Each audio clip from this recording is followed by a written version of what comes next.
Selamat pagi pemirsa, kenaikan harga bahan bakar minyak dan gas LPG non-subsidi menjadi konsekuensi dari gejolak global yang tidak terhindarkan, terutama karena konflik geopolitik yang mendorong lonjakan harga energi dunia.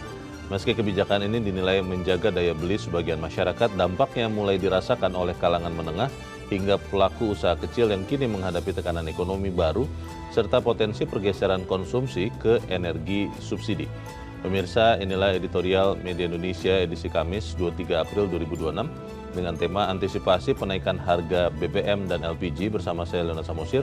Anda semua juga bisa ikut menyatakan pendapat Anda nanti dengan menelepon nomor 021 583 99 100. Pemirsa, pagi ini telah hadir bersama saya anggota Dewan Redaksi Media Group Jaka Budi Santosa. Mas Jaka, selamat pagi. Selamat pagi, Leo. Sehat ya Mas? Sehat, alhamdulillah. Kantong masih sehat? Sehat.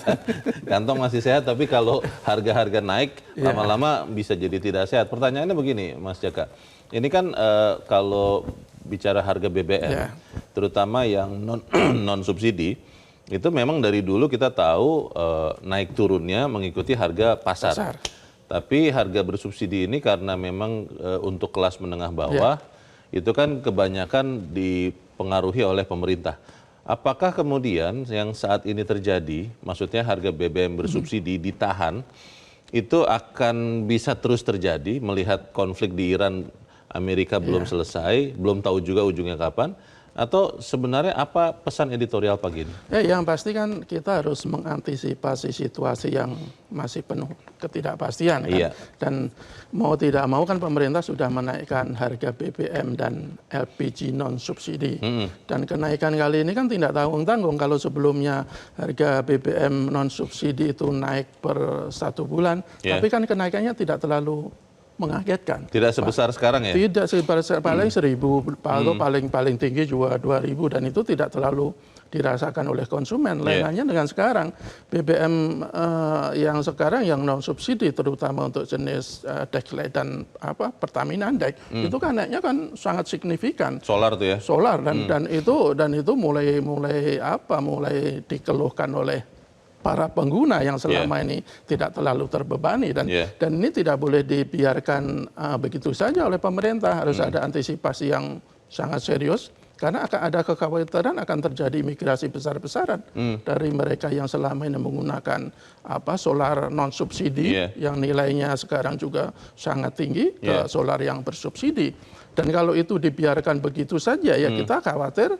subsidi untuk solar yang subsidi akan semakin besar. Tapi kan APBN semakin terbebani. Di pompa bensin di SPBU kan itu ada batasan tuh. Itu kan salah satu antisipasi yang dilakukan oleh pemerintah. Untuk solar bersubsidi bagi kendaraan pribadi itu kan per hari 50 liter. Kalau untuk angkutan umum kalau tidak salah 80 liter. Itu kan salah satu antisipasi yang menurut saya cukup bagus, tapi kan tidak cukup dengan itu. Kan tidak hanya dengan pembatasan, harus ada langkah-langkah lain yang tentu saja untuk menekan migrasi yang akan semakin besar, dan yang tidak kalah penting bagaimana untuk mengatasi penyimpangan atau penyelewengan. Itu dia. Jangan sampai nanti di pompa bensin justru nanti orang yang memaksa untuk pakai berkelahi dengan petugasnya. Kita akan bahas itu, Mas Jaka, dan pemirsa. Inilah editorial Media Indonesia untuk hari ini, Kamis 23 April 2026, antisipasi efek penaikan harga BBM dan LPG.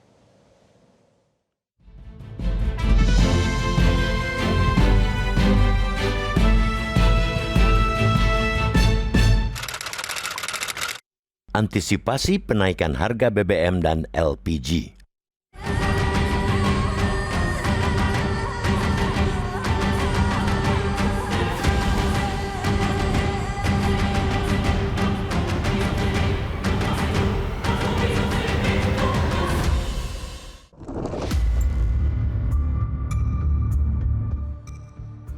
Penaikan harga bahan bakar minyak BBM non-subsidi yang kemudian disusul penaikan harga LPG non-subsidi memang tak terhindarkan.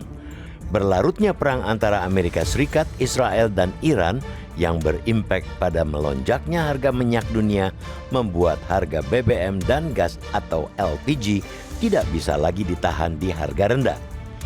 Dalam situasi tersebut, keputusan pemerintah dan Pertamina yang hanya menaikkan harga BBM dan LPG non-subsidi Pada satu sisi, memang cukup melegakan sebagian besar masyarakat, mengingat daya beli dan tekanan ekonomi yang mereka hadapi sedang tidak dalam kondisi baik-baik saja.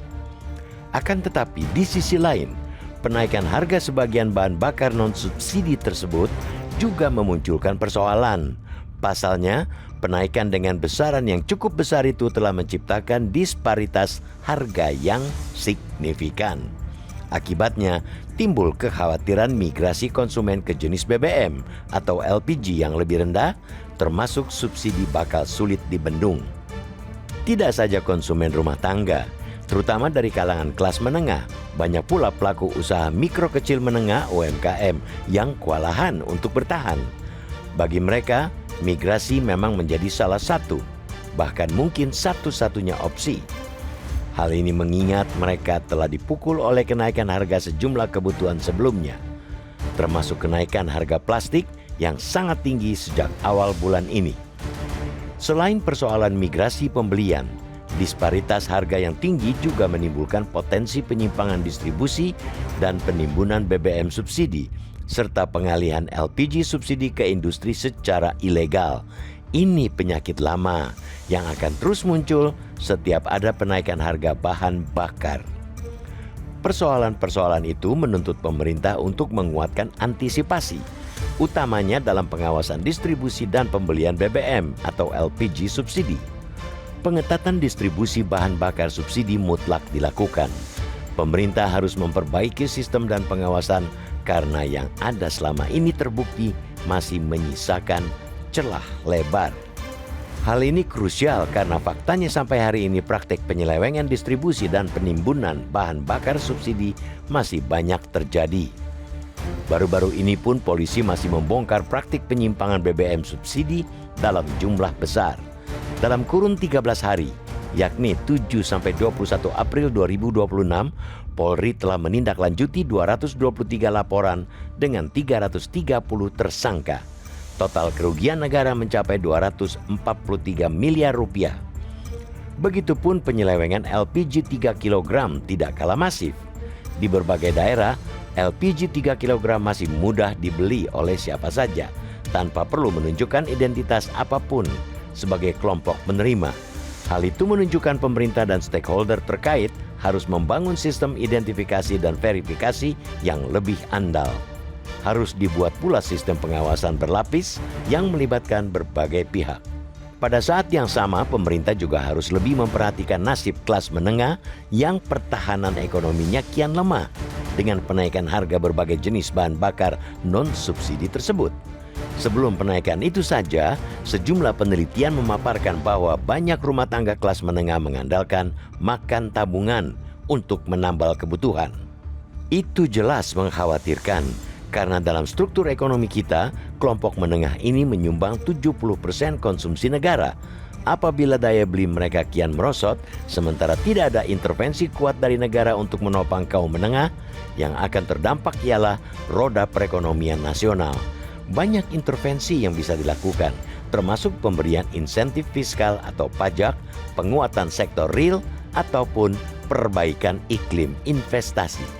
Karena itu, dua pendekatan tersebut, baik intervensi pada kelompok menengah non-penerima energi subsidi maupun pengetatan dan perbaikan jalur distribusi energi agar tepat sasaran, sama-sama penting.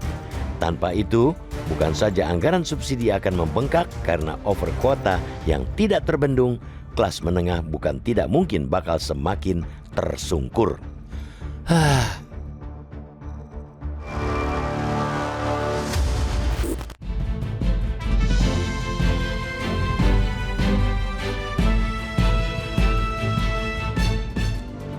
Di bagian berikut Anda bisa menyatakan pendapat Anda, pemirsa. Untuk editorial pagi ini, untuk saat ini tetaplah bersama kami.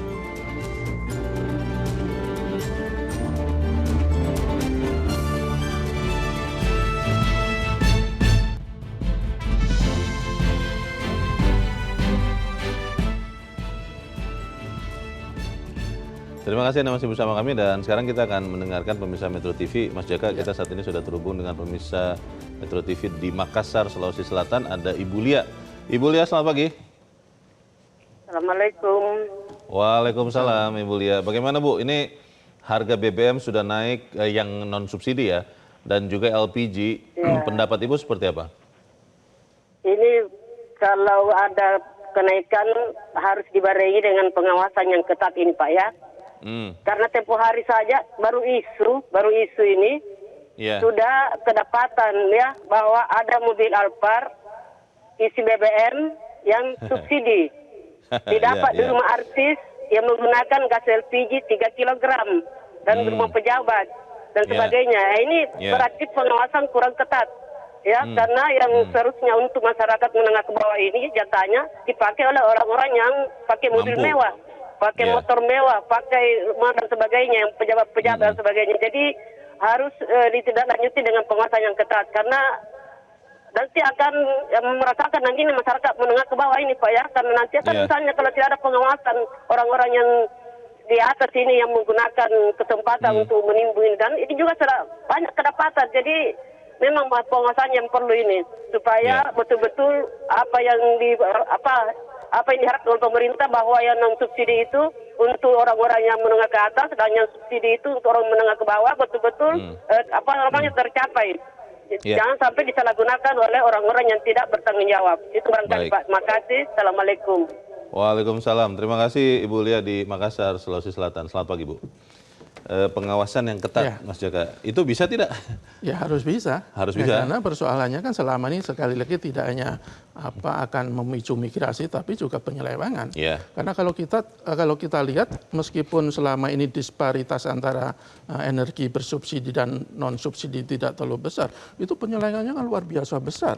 Kalau kita lihat kemarin terakhir misalnya Barreskrim kan mengumumkan dalam waktu 13 hari saja kan ada kerugian berapa kemarin? 200 miliar lebih kan, 243 miliar dari praktek-praktek ilegal BBM bersubsidi. Kalau kemudian kita lihat juga beberapa kali kan polisi itu mengungkap praktek-praktek oplosan dari LPG 3 kilo kemudian dijadikan 12 kilo kemudian dijual dengan keuntungan yang berlipat-lipat. Itu disparitas harganya tidak terlalu tinggi, apalagi sekarang tinggi sekali kan disparitas. Jadi potensi penyelewengan itu akan semakin besar, dan sekali lagi pemerintah aparat tidak boleh sekedar menunggu bola, tetapi harus proaktif, harus betul-betul melakukan pengawasan di lapangan, mencegah penyelewengan sehingga penyimpangan yang merugikan keuangan negara itu bisa dicegah. Sebetulnya kan kalau bicara BBM bersubsidi, Mas Jaka, itu kan sudah ada aplikasi yang harus kita tunjukkan baru kita bisa dapat. Nah itu apakah masih bisa diakali juga di sekian SPBU? Ya, buktinya ada sekitar 65 SPBU yang terungkap bahwa mereka melakukan penyimpangan kan. Yang barcode yang menjadi syarat utama untuk mendapatkan BBM bersubsidi itu masih bisa diakal-akali. Bahkan kalau kita lihat di beberapa wilayah di luar Pulau Jawa itu kan penyelundupan atau penimbunan solar itu kan sangat masif. Tidak hanya merugikan keuangan negara tetapi juga merugikan masyarakat. Karena BBM bersubsidi terutama solar atau terutama solar lah itu ditimbun dengan diakal-akali kemudian dijual ke industri, kan masyarakat semakin susah untuk mendapatkan solarnya. Jadi hal-hal seperti ini harus betul-betul dipikirkan oleh pemerintah, tidak hanya pemerintah tapi juga para penegak hukum. Karena kalau kita lihat selama ini kan tidak ada efek jerah untuk melakukan penindakan-penindakan seperti ini. Mungkin di tingkat awal atau penyidikan mungkin cukup banyak yang dilakukan, tapi kalau kita lihat vonis-vonis yang dijatuhkan oleh hakim itu kan sangat miris. Ujungnya Ujungnya. Bagaimana ada seorang penimbun atau pengoplos LPG di Sukabumi hanya divonis 6 bulan. Ada juga yang hanya divonis 8 bulan. Bahkan rata-rata kebanyakan di bawah 1 tahun. Ada pula dulu di Sumatera Utara itu ada perwira menengah polisi yang menimbun solar, kemudian dia menjual ke industri, divonis bebas. Untung di tingkat kasasi, kemudian divonis 2 tahun. Ada ide, Mas Jaka, bahwa untuk berusaha menekan penyelewengan seperti itu, subsidinya diubah. Kalau sekarang ini masih pada barang, pada produk BBM, subsidinya diberikan kepada orang. Tapi apa itu bisa? Kita bahas di bagian berikut. Pemirsa tetap bersama kami, Editorial Media Indonesia. Segera kembali.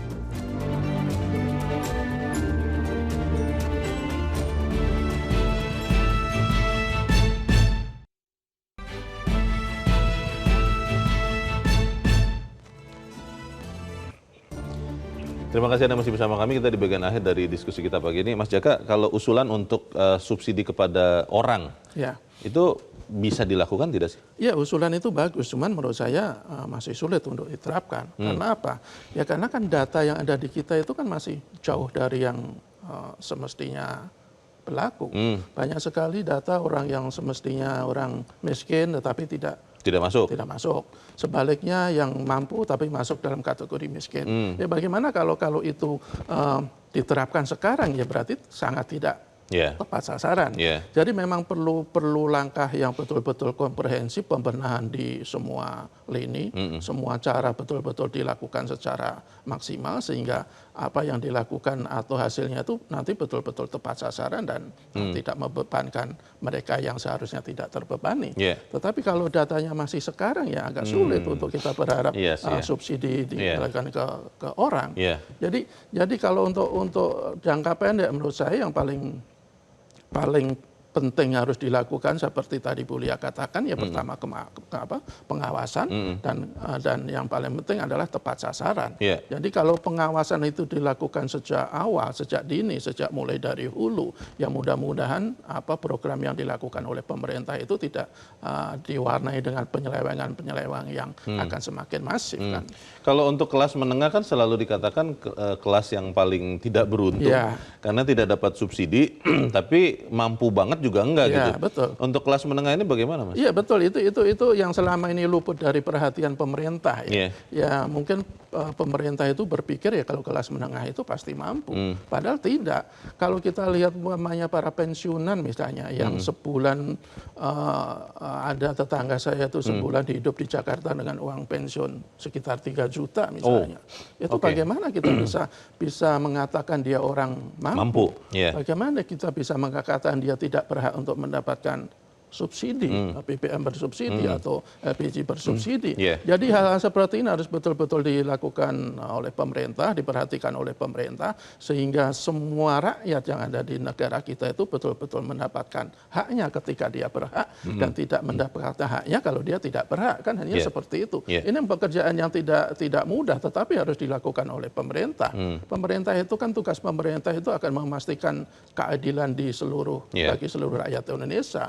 Adil bagi mereka yang semestinya bisa menikmati dan tidak adil kalau mereka yang tidak berhak menikmati tetapi nyatanya menikmati. Komunikasi dari pemerintah juga mungkin harus lebih sering lagi dan juga lebih jelas ya seperti apa ya supaya kemudian masyarakat merasa penderitaan ini, beban ini dirasakan bersama. Begitu betul, ya, Mas? Betul, komunikasi saya pikir harus betul-betul ditingkatkan sehingga masyarakat atau rakyat kita itu betul-betul bisa memahami situasi yang ada, bahwa situasi terkait dengan energi di kita, tidak hanya di kita, di semua negara di dunia juga tidak sedang baik-baik saja. Dan situasi ini juga tidak bisa membaik dalam waktu dekat. Karena kalau kita lihat situasi di Iran misalnya, itu kan masih penuh ketidakpastian. Gencatan senjata yang pernah dilakukan juga belum tahu ujung pangkalnya seperti apa. Perang yang kemungkinan akan kembali terjadi dan ketika nanti kembali terjadi kan energi akan kembali melonjak harganya. Kita berharap bahwa kita semua ya bersiap-siap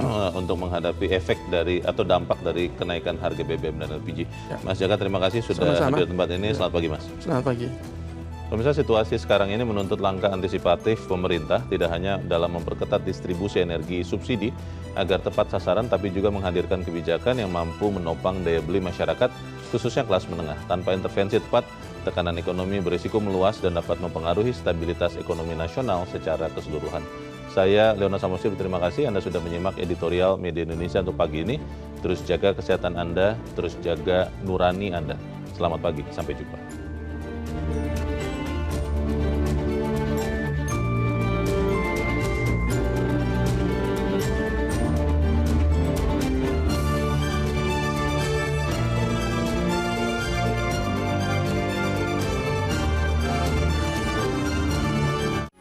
Metro TV. Jelajahi cara baru mendapatkan informasi. Download Metro TV Extend sekarang.